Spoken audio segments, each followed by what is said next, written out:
Nag-try ako niyan sa GSIS Touch, almost 1,000 lang ang pwede ma-loan at magiging 15 years to pay. Yun nga lang, mababawasan ng almost 1,000 ang deduction ko. For example, 4,000 monthly ay magiging 3,000 na lang ang monthly. Ganon ba yun, Master Jet? Sa issue po ng MPL Flex, no? Itong bagong offer ng GSIS, ang binigyan diin dito ay yung mas mahabang loan term, no? Hindi po yung loanable amount, no? Kaya po kapag kayo ay nag-avail dito sa MPL Flex, kahit po doon sa dating 10 years term ninyo at magiging 15 years na, it does not mean na tataas ang magiging loan ninyo sa GSIS. Yung loanable amount ayon sa guidelines ng MPL Flex ay pare-pareho lang naman doon po sa MPL Plus. Hindi tumaas, walang nagbago doon sa loan amount. Yung term, yung sinasabi ng GSIS na kanila pong special na offer under the MPL Flex. No, the longer the term, ang epekto nito ay hindi po sa loan amount, kundi doon sa monthly amortization. No, dahil mas mahaba yung term, mas maliit ang buwanang amortization ng inyong loan, yung buwanang binabawas sa inyong sahod para babayad sa loan, yun po yung bababa. No, yung loan amount ay wala pong direct na epekto at wala mo doon sa pagtaas ng loan term.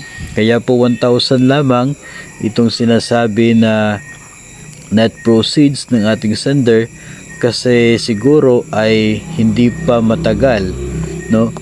Hindi matagal yung dinaan ng panahon since yung kanyang huling pag-avail ng MPL Plus.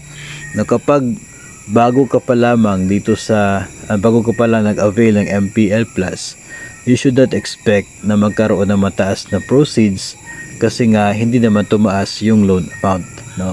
Iba po kasi yung issue doon sa mga bangko na noong nag-extend sila ng loan term, no? Kasi po yung mga banks na ino-offer na loan para sa mga DepEd personnel ay wala pong limit doon sa amount, no? Wala pong times 10 ng basic, times 40 ng basic na maximum loanable amount. Wala po.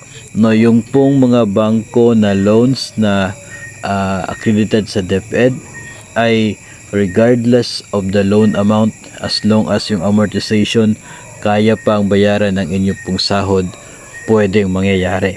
Kaya noong nagtaas ng loan term from 3 years to 5 years, ay pwede kang mag-avail ng mas mataas na loan amount, no, na may the same deduction.